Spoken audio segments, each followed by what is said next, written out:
Buenas tardes, buenas noches. Disculpad por lo aparatoso que va a ser todo esto por culpa de la traducción. Mi francés no es muy bueno y no podría explicarme en condiciones. Bonsoir à tous. Elle s'excuse tout d'abord pour le retard et pour son français. Voilà, c'est pour ça qu'on est là.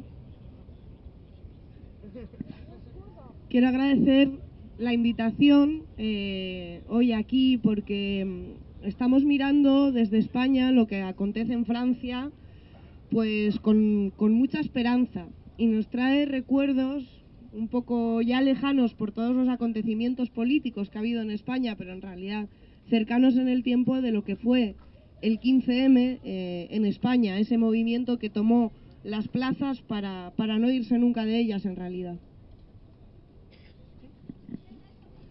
Alors merci pour l'invitation. En Espagne, ils suivent un peu de près ce qui se passe en France, notamment en rapport aux événements politiques qui ont eu lieu en Espagne le 15 mai.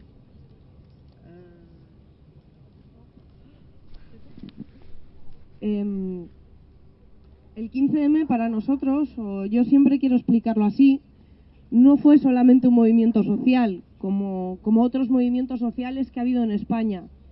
Fue un acontecimiento histórico, un hecho que cambió por completo el sentir colectivo, digamos, el sentir mayoritario, el sentido común de la mayoría de la población española, que empezó a entender que la democracia tenía que ser algo más que votar cada 4 años, que entendió que la corrupción no podía ser un sistema de gobierno, que entendió que no se nos podía estar pidiendo a los españoles y a las españolas que nos apretásemos el cinturón a costa de nuestros derechos sociales, de los recortes en servicios públicos, mientras otros se estaban llenando los bolsillos.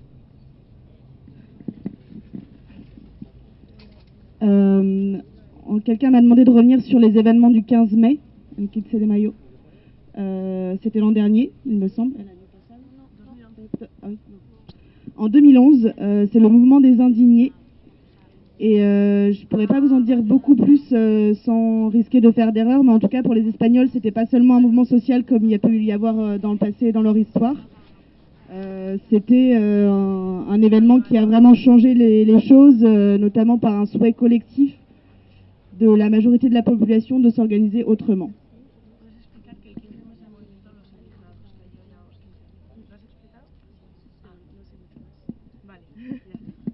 Vale. Sí, quería aclarar que el 15M es como llamamos en España al movimiento de los indignados, que creo que ha aclarado ya la compañera. Hablaba del 15M en primer lugar por la relación que tiene con lo que está pasando en Francia, de la gente tomando las plazas, pero también porque fue el caldo de cultivo, el contexto necesario sin el cual no habría surgido Podemos.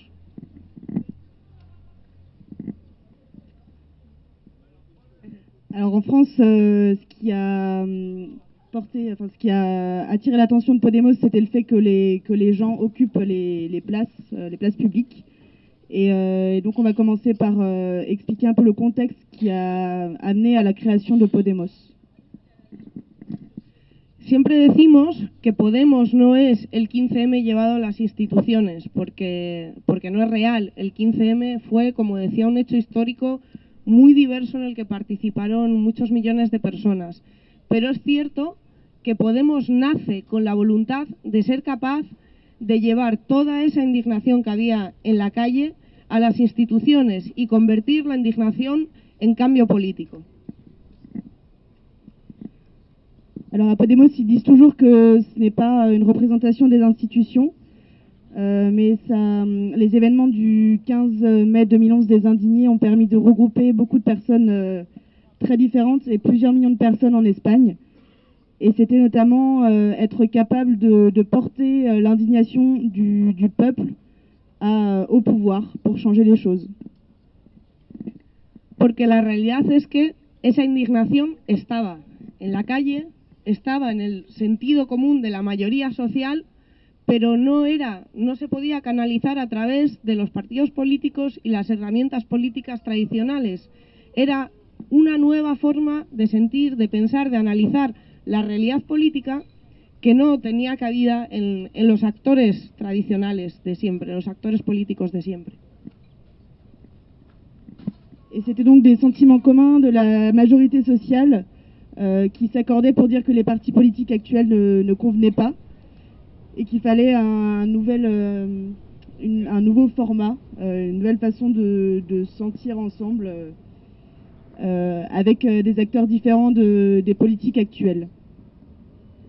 Y la voluntad con la que nacimos es ser capaces de agrupar, de aglutinar todo ese descontento para construir un cambio político en nuestro país, para construir una nueva democracia, un nuevo sistema político, para darle la vuelta a lo que estaba pasando y ser capaces de poner en el centro los intereses de la gente y no los intereses de los poderosos, que era lo que estaba pasando hasta ese momento, o lo que sigue pasando. C'était donc aussi pour Podemos d'être capable de sortir de tout ça, d'apporter un vrai changement politique, une nouvelle démocratie, et de mettre au centre les intérêts des gens et pas seulement des représentants du pouvoir. Y las claves con las que nació Podemos, con una nueva lectura política de la sociedad española, tienen que ver en primer lugar con esas categorías de los actores políticos tradicionales que no representaban a una gran parte de la población española. ¿Qué quiero decir con esto de las categorías? Mucha gente no se siente de izquierdas, pero siente que el paro le hace daño, o siente que cuando sus hijos, sus hermanos o sus primos se tienen que ir del país les hace daño, o cuando siente que su sistema público de salud le está debilitando, se hace daño, pero no se siente de izquierdas. Y no se siente de izquierdas porque, entre otras cosas, ha habido partidos políticos que se han hecho llamar de izquierdas y que han llevado a cabo las mismas políticas económicas que los partidos que se han hecho llamar de derechas. Une des clés pour Podemos, c'était de faire une nouvelle lecture politique, en remarquant notamment que les acteurs politiques ne représentent pas la majeure partie des gens. Et donc les Espagnols, même s'ils ne se sentaient pas forcément de gauche, ont constaté que leurs familles ou leurs enfants partaient d'Espagne chercher du travail, par exemple, et que le système de santé n'était pas forcément satisfaisant. Et ils constataient que les partis politiques de gauche ne répondaient pas forcément à leurs attentes et suivaient toujours la même politique économique. Por eso, En fait, ce que je comprends pas, c'est comment d'un mouvement populaire c'est devenu Podemos. Lo que no entiende es que de movimiento popular salga Podemos. Ok. Sí, la explicación es porque para nosotros el 15M fue, como decía, no fue un movimiento popular, fue un hecho histórico que fue mucho más allá. Y entendimos, el problema del 15M fue que estuvo vivo durante tiempo, durante unos meses, pero llegó un momento en el que por sí solo no fue capaz de transformar nada. Sí fue capaz de transformar algo muy importante, que es la conciencia colectiva de la mayoría social, pero no fue capaz de transformar políticas públicas, no fue capaz de transformar la realidad que estaba sufriendo la mayoría de la población española. Y por eso entendíamos que era necesario construir una herramienta que fuese capaz de llevar todo ese sentir popular a las instituciones para convertir, como decía antes, la indignación en cambio.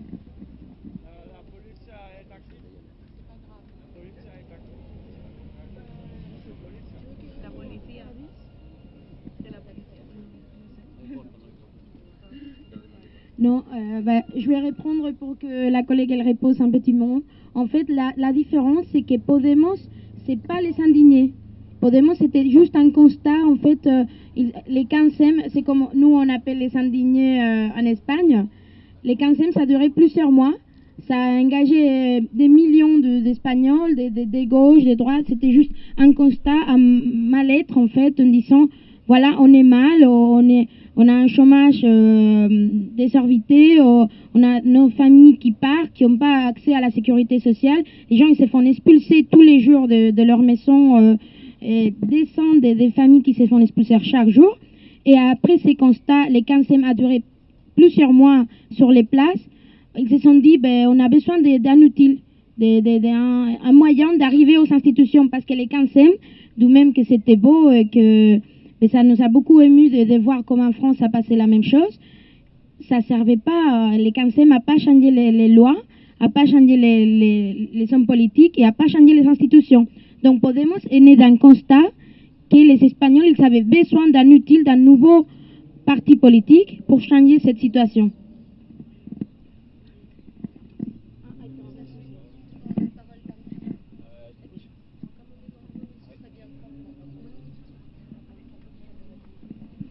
J'ai une autre question. Moi, du coup, c'est concrètement, qu'est-ce qui fait que dans Podemos pourrait ne pas tomber dans les pièges des autres partis politiques? Parce qu'une des critiques importantes, c'est la structure même des partis politiques. Et Podemos en est un. Donc, comment Podemos peut éviter de tomber dans les mêmes erreurs que les autres partis politiques?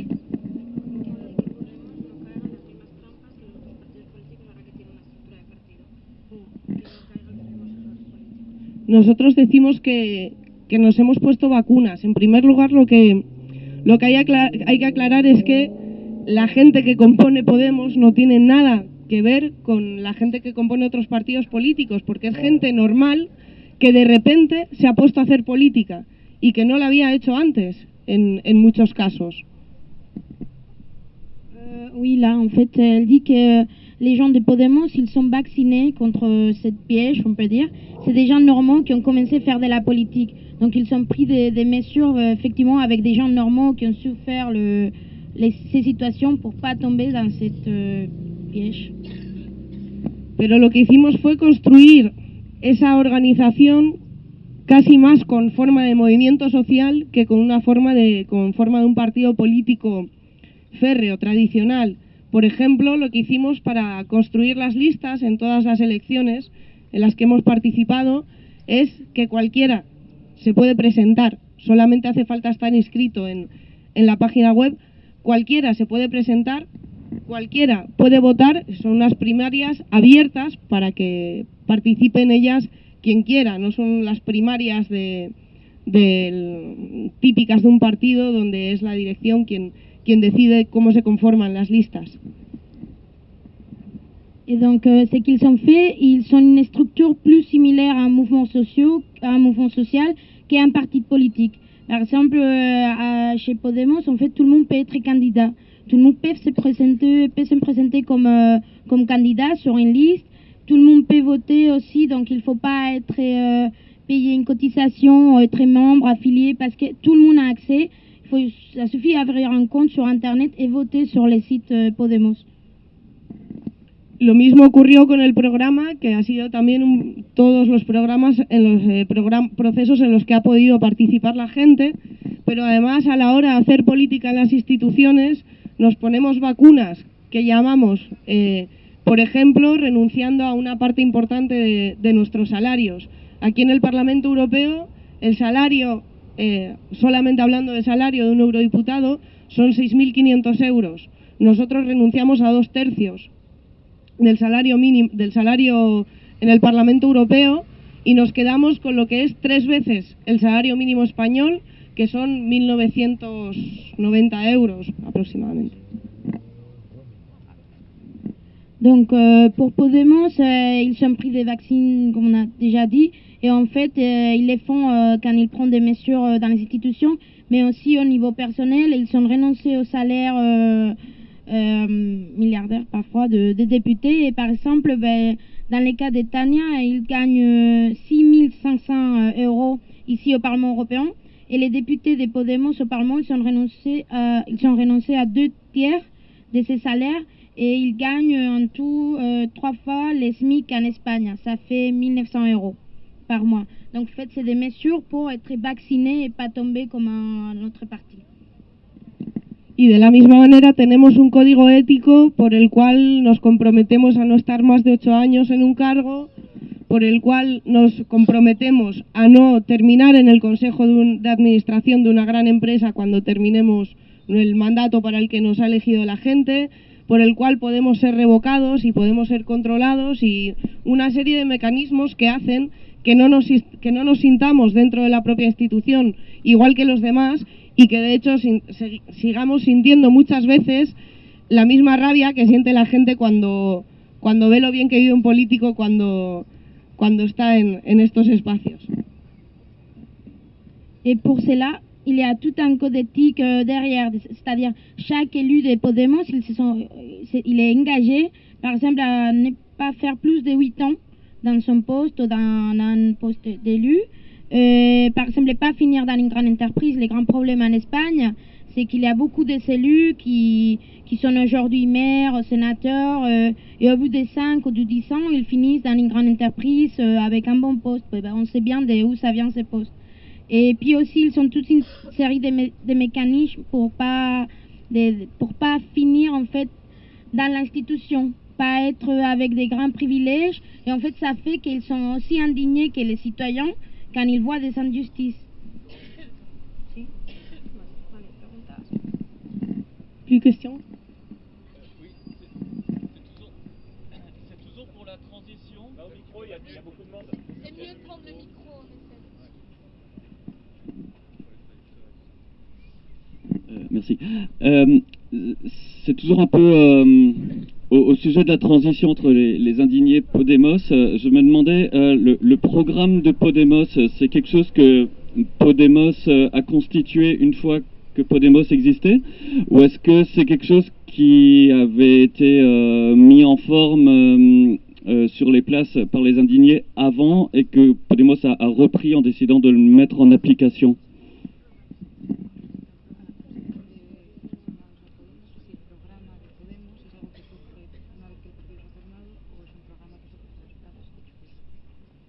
Vale. Sí, esto tiene que quedar claro porque luego nos riñen allí en España. No es los indignados se convirtieron en Podemos. Podemos nació con la voluntad de convertirse en una herramienta política para llevar esos planteamientos que estaban en las plazas, llevarlos a las instituciones. Y obviamente muchas de las cosas que se decían en las plazas en ese momento están no solamente en nuestro programa, sino que las aplicamos en la práctica. Cuando hablaba de los límites a los cargos públicos, del código ético, cuando hablaba de todo esto nace del sentir mayoritario que origina el 15M. Es decir, es una nueva manera de pensar cómo deberían ser los cargos políticos que no nos inventamos nosotros, que es que venía de antes. Oui, c'est quelque chose qu'elle veut vraiment que ce soit très clair, c'est le fait que Podemos, ce n'est pas le s'indigner, que c'est les s'indigner ou les sentiments des s'indignés qui mènent vers Podemos. Pardon. C'est le sentiment des s'indigner qui mène vers Podemos. Et donc tous ces sentiments, toute cette manière de penser, c'est que nous s'indignent dans les places, et ben, c'est quelque chose qui est après dans les programmes électoraux de Podemos, c'est-à-dire ce parti, c'est juste un outil pour amener aux institutions ce que les gens pensent ou ce que les gens disent dans les places. Donc, quand elle parle de limites ou des codes éthiques, c'est des choses qui se sont dites dans les places et c'est toutes ces choses qui ont rassemblé les gens dans les places. Et puis après, c'est Podemos qui les reprend pour les amener vers les institutions d'une manière plus solide, disons.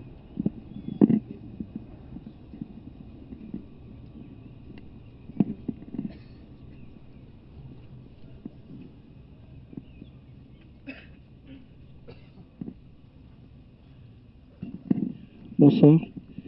Et ce que je voulais savoir, c'est maintenant que vous êtes au cœur des institutions et que vous exercez d'une certaine façon un peu le pouvoir aussi, est-ce que vous sentez qu'il y a du changement? Est-ce que dans l'exercice de votre fonction, est-ce que vous pensez que ça augure quelque chose de comment dire ça, de prometteur, quoi? Est-ce que vous pensez que votre mouvement peut faire changer les choses dans le fond?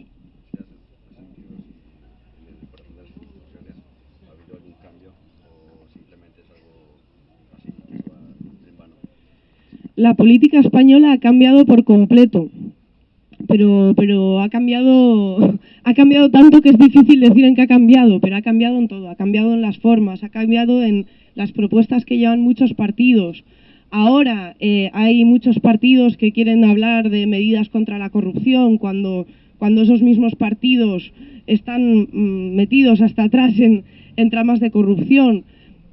Todos los partidos han cambiado sus caras y han cambiado sus formas. Y cambios institucionales, claro que los ha habido. De hecho, ahora el gobierno del Ayuntamiento de Madrid es un gobierno que procede precisamente de estas fuerzas del cambio que nacieron con el impulso de Podemos. No es solo Podemos, son más fuerzas políticas. El Ayuntamiento de Barcelona está liderado por una mujer que era la líder de la plataforma antidesahucios en España. En España tenemos un problema gravísimo con los desahucios, algo que seguramente aquí no pasa de la misma manera. La persona que hoy es alcaldesa del Ayuntamiento de Barcelona es la persona que lideraba la plataforma contra los desahucios. Es decir, está habiendo cambios institucionales a muchos niveles administrativos, pero es que la política española en su conjunto no tiene nada que ver con lo que era hace 2 años. Bonsoir. La politique espagnole a beaucoup changé depuis la naissance de Podemos et d'autres partis qui continuent avec cette lutte contre la politique classique de l'Espagne. Et puis, dans les institutions, en fait, à Madrid, par exemple, il y a la maire, c'est quelqu'un qui vient de Podemos. Et puis, ça fait un gros changement par rapport à ce qui pense tout le monde. Et puis, les partis classiques, ceux qui sont à droite et à gauche, ils ont commencé à faire des réformes pour le fait qu'ils essayent de chercher et lutter contre la corruption qu'il y en a. Et puis à Barcelone, la maire de Barcelone, en fait, c'est quelqu'un qui a lutté contre, qui était la présidente d'une association qui lutte contre les gens qui sont expulsés de chez soi. Et ce qui fait que ça montre qu'en Espagne, on commence à avancer pas à pas, mais qu'il faut continuer à lutter, et que c'est à partir de la naissance de ces gens des partis politiques qu'on fait des changements. Un petit point technique. Juste pour dire que Tania devra apparemment partir dans une dizaine de minutes. Donc si quelqu'un a encore l'une ou l'autre question à poser, c'est le moment. Merci.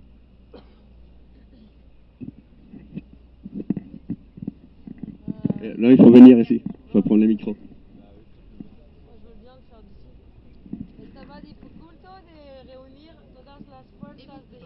Ouais, attendez. Vous pouvez vous rapprocher aussi pour prendre la parole ensuite. Non, c'est juste un peu.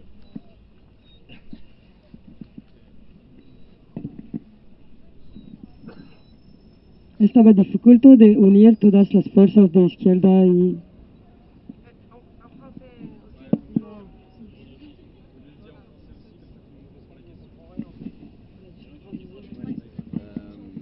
En fait, elle demande si tous les partis de gauche ils sont unis pour faire une puissance politique.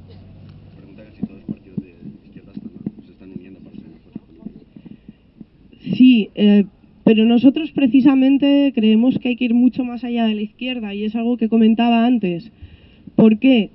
Porque queremos cambiar el país, y el país se cambia con la mayoría de la gente, no solamente con la gente que se siente identificada con una etiqueta.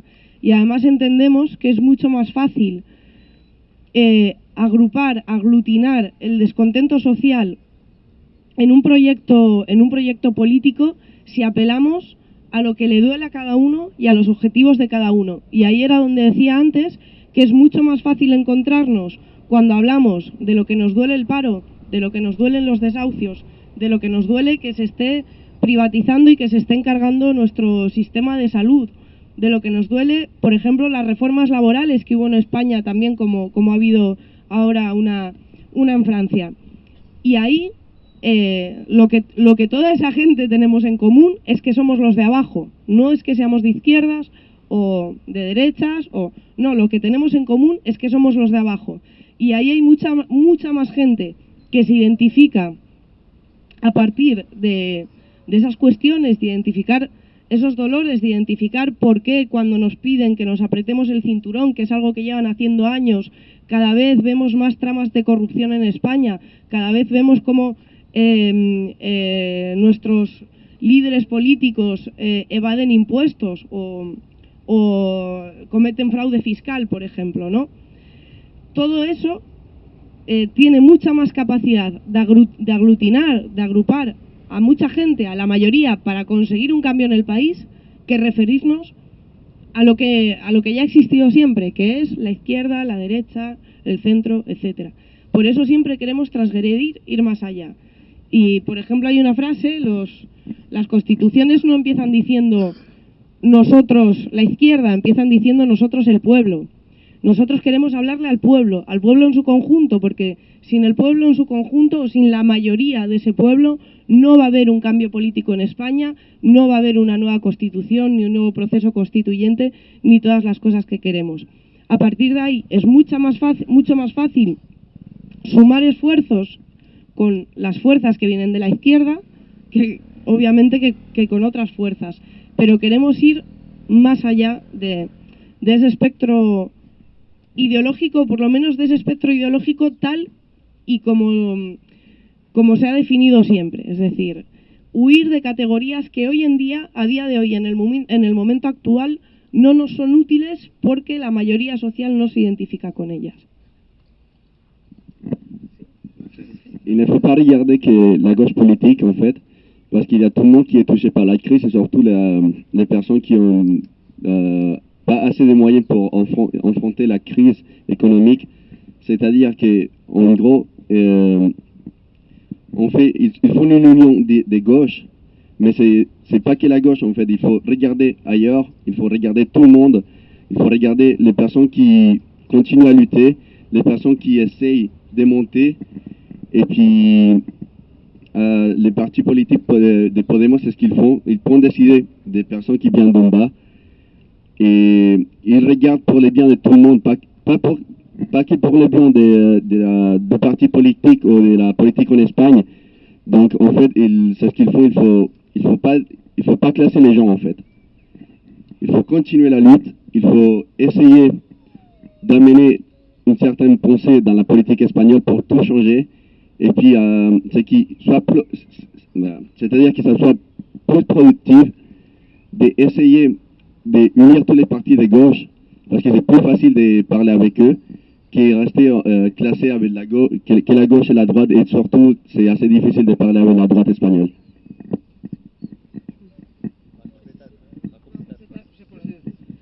En fait, c'est que je trouve que c'est le plus important, c'est que avec tous ces mouvements, on veut aussi casser un peu le spectre politique classique gauche-droite. C'est plus une question si on est à gauche, si on est à droite, c'est une question de on en a marre, il y a la corruption, il y a des gens qui n'ont pas de travail, il y a les réformes laborales, et ben c'est pas une chose ni à droite ni à gauche. Et c'est pour ça qu'il faudrait quand même aller au-delà de tout ça et pas regrouper les forces de gauche ou de droite. Ce serait de regrouper, voilà, les sentiments généraux. Ce qu'elle disait par exemple, c'est que les constitutions, elles ne commencent pas par nous, les gens de gauche, elles commencent par nous, les peuples. Donc c'est le peuple qui compte, c'est plus la gauche, c'est rien. Après c'est vrai que c'est plus facile de rassembler la gauche ensemble parce qu'en général on n'est plus d'accord, mais c'est pas la gauche, c'est pas la droite, c'est les gens, c'est l'indignation, c'est casser le système.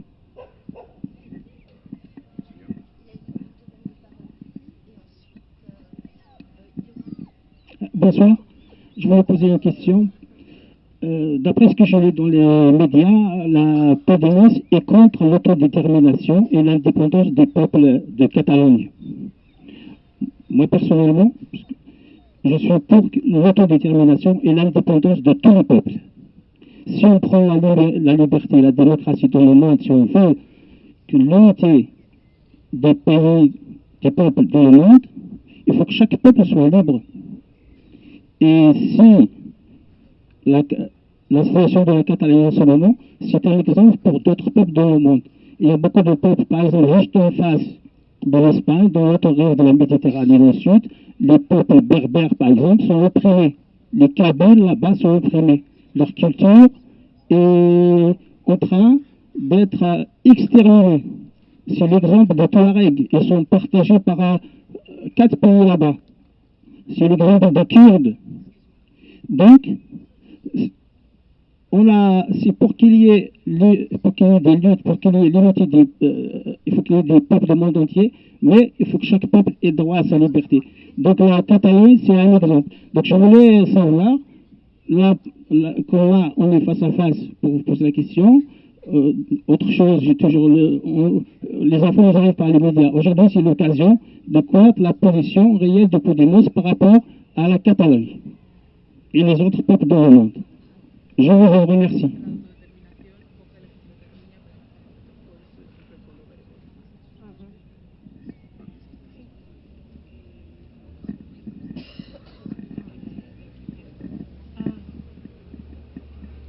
Vale, la última. Vale, pues esta y otra. Vale. Sí, sobre Cataluña es un tema que es difícil de explicar en España, pero seguro que fuera de España es más fácil explicar. España es un país plurinacional que tiene muchas comunidades, muchos territorios que se identifican como una nación, y nosotros creemos que es posible construir un proyecto plurinacional en España. Y un proyecto de ese tipo solamente se puede construir de manera voluntaria. Lo que no creemos es que se pueda obligar a nadie a formar parte de un país.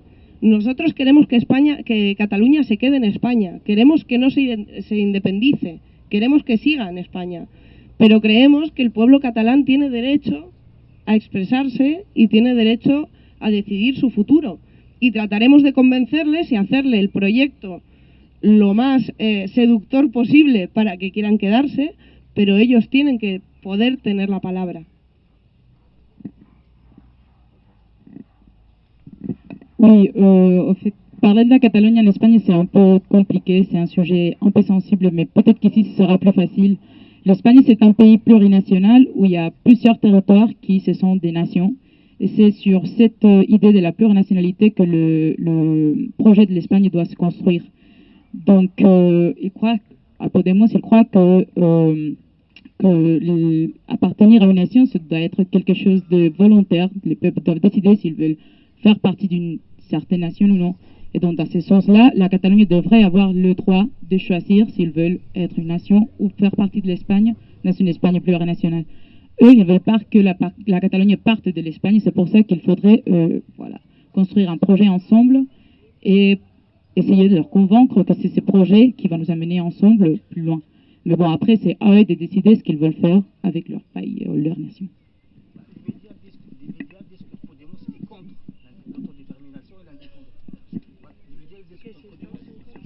Oui, il dit que les médias disent pas ça, mais il ne faut pas croire ce que les médias disent, toujours. Il faut être un peu... voilà. Dernière question, s'il vous plaît.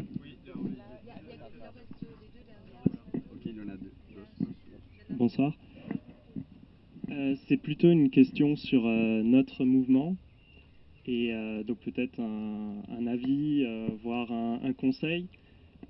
Parce que Nuit debout, indéniablement, a commencé à redonner un espoir, a commencé peut-être à faire changer les choses, mais on voit que par rapport aux indignés en Espagne, où il y avait des dizaines, voire des centaines de milliers de gens qui se mobilisaient au quotidien, et c'est quand même un peu ça qui a donné la force de Podemos à la base, on voit qu'en France, même si ce soir on est nombreux et que c'est très bien et qu'on voit des jeunes, des moins jeunes, il reste quand même, ça reste un mouvement qui n'arrive pas à mobiliser autant de gens qu'a pu le faire les indignés. Et on voit que même si indéniablement en France, il y a du chômage très fort, il y a de la pauvreté très fort, il y a de la corruption très forte, et indéniablement les gens en ont marre, malgré tout, il n'y a pas une mobilisation massive comme ça a pu être le cas en Espagne. Donc ma question c'est, est-ce que vous pensez que peut-être en France, malheureusement ou heureusement, on peut discuter, les choses ne vont pas assez mal encore, comme ça a pu être le cas en Espagne, pour que les gens veuillent qu'elles aillent vraiment bien? Et si c'est le cas, qu'est-ce que vous pensez qui doit être l'action? Est-ce que ça doit être élargir le mouvement ou est-ce que c'est, comme l'a fait Podemos, structuré, mais il n'y a pas encore la masse qu'avaient pu mobiliser les indignés?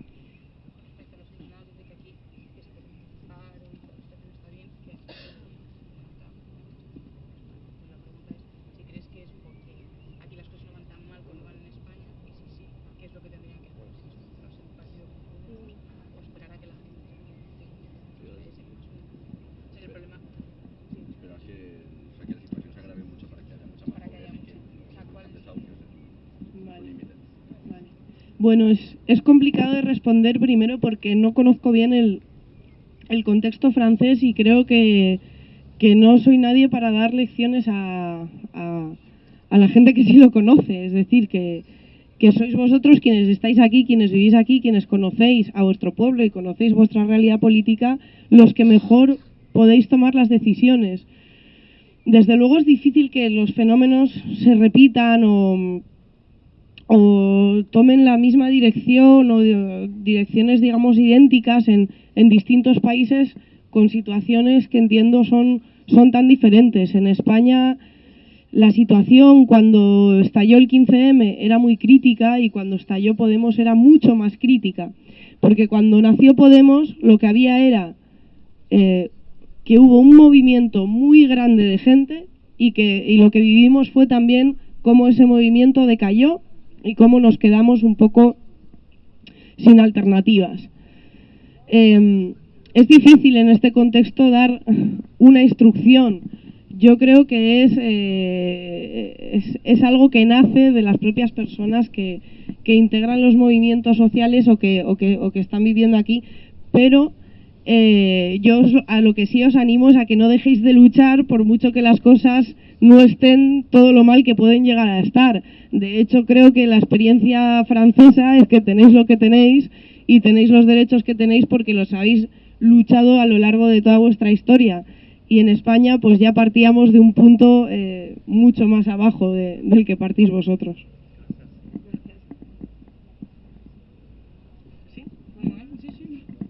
Bah, elle ne connaît pas très bien la situation ici, donc pour elle c'est difficile quand même de juger une situation qu'elle ne connaît pas, surtout quand c'est vous qui connaissez vraiment bien, et c'est à vous de dire c'est quoi le problème ou pourquoi les gens ne se mobilisent pas. Mais c'est difficile de répéter un mouvement dans deux pays différents, avec deux situations différentes, même si les sentiments sont les mêmes. Et c'est vrai que quand en Espagne le mouvement des indignés se passe, on commence, la situation est bien pire qu'ici. Mais après, par exemple, quand Podemos est apparu, le 15M, c'est vrai qu'on dirait que c'était un peu arrêté. Donc c'était encore plus difficile parce qu'on voyait même plus les gens dans les rues. Donc c'est un peu difficile de dire, de juger ce que doit se passer ici, mais il faut surtout pas lâcher, il faut pas perdre l'espoir, il faut pas arrêter, il faut continuer la lutte. Et c'est bien pour votre lutte en fait que vous avez tous les droits que vous avez ici et que la situation elle n'est pas comme elle a été en Espagne au moment du 15M. Donc il faut surtout pas arrêter, il faut continuer le mouvement.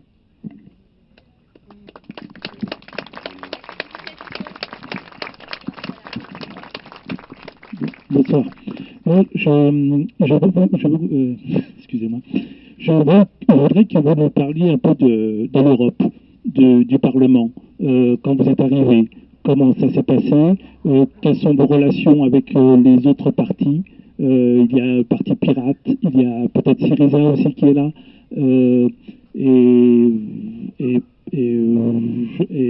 En fait, je voulais simplement dire que est-ce que Podemos peut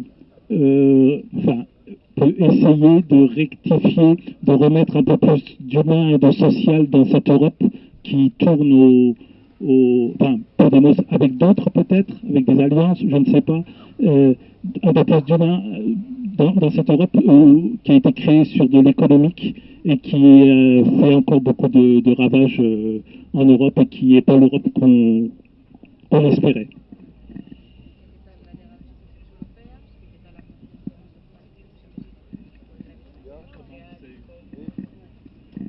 Sí, bueno, La entrada en el Parlamento Europeo da para contar muchas historias y solamente para estar horas hablando de eso, porque os podéis imaginar, pues, 5 personas que nunca habíamos estado en una institución política. Yo era profesora, otra compañera era camarera, en fin, no sé, otro era científico, la otra era profesora también. Bueno, veníamos de situaciones muy, muy diversas, pero desde luego no veníamos de este mundo. Y fue una entrada muy difícil. Se confirmó nuestra sospecha de lo que es el Parlamento Europeo, una maquinaria burocrática inmensa que hace que hacer política sea realmente muy difícil. Es una institución donde se hace muchas cosas, pero se hace poca política en términos reales, o al menos poca política democrática. Pero sí creemos que hemos ayudado a cambiar un poco, por lo menos de cara a España sí que hemos cambiado la relación con el Parlamento Europeo de la ciudadanía, sí que hemos conseguido que la gente sepa y conozca cada vez más cosas de lo que se mueve en estas instituciones, y hemos venido también a buscar aliados, en el sentido de buscar más gente en Europa, más organizaciones con las que podamos tratar de alcanzar esos objetivos de cambio político. Con respecto a si podemos traer el cambio a Europa, pues ojalá fuera así, pero me temo mucho que no es suficiente. Es necesario que se den muchos procesos en muchos países de este tipo, que se den procesos de transformación política y social en otros países europeos. Nosotros somos conscientes de que si estamos solos va a ser muy difícil, aunque lleguemos a gobernar nuestro país, va a ser muy difícil poder cambiarlo todo y poder cambiarlo rápido. Porque hay una presión ahí arriba que se llama Europa, que se llama austeridad, que se llama Angela Merkel, que se llama Eurogrupo, que se llama Comisión Europea, que pone las cosas muy difíciles. Y la correlación de fuerzas ahora mismo pues no está muy de nuestro favor. Pero sí que estamos viendo esa ventana de oportunidad que hacía muchos años no veíamos en Europa. Sí vemos que se están dando movimientos que son difíciles y que son contradictorios precisamente porque todavía son pocos, pero se están dando en Grecia, se están dando en Portugal, en Irlanda, en Italia. Estamos esperando a que más movimientos de este tipo surjan y a que más países sean capaces de cambiar sus políticas para poder cambiar Europa.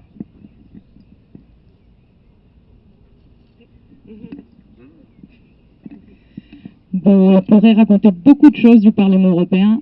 Ça n'était pas très facile d'y arriver au début. C'était que 5 personnes qui n'avaient jamais été en politique. Elle était prof, il y avait un scientifique, il y avait une serveuse, encore une prof. C'était un grand choc, surtout parce que voilà, ils se sont rendus compte de c'est quoi l'Europe, c'est quoi le Parlement. C'est une machine énorme de bureaucratie qui ne sert pas trop à faire de la vraie politique, où la politique devrait être faite surtout d'un point de vue démocratique. Mais bon, petit à petit, on a réussi à changer, surtout en Espagne, face aux gens. Les gens s'intéressent plus, ils savent un peu plus ce qui se passe en Europe, dans le Parlement. Donc c'est déjà quelque chose qui est bien.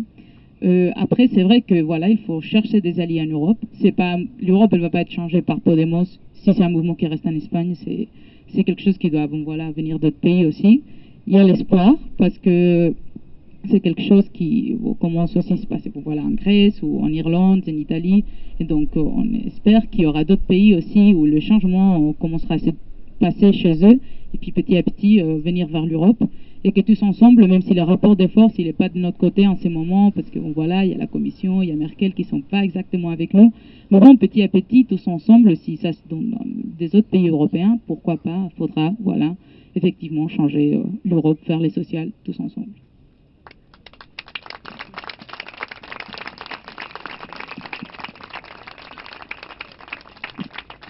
Alors voilà, Tania González Peñas doit malheureusement nous quitter. Je vous propose de la remercier d'être arrivée ici déjà. C'est déjà super gentil qu'elle soit venue ici à Nuit debout et de nous avoir éclairé sur énormément de points sur Podemos et tout ça.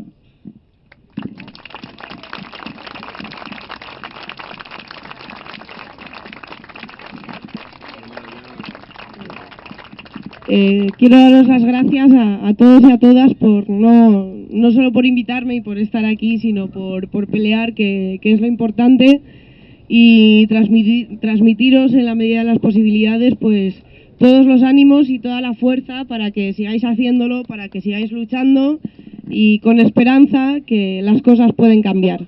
Vamos a por ello. On aimerait bien vous remercier pour votre présence et puis vous encourager à continuer la lutte et continuer à s'engager pour vos droits. Donc ne renoncez pas et allez-y.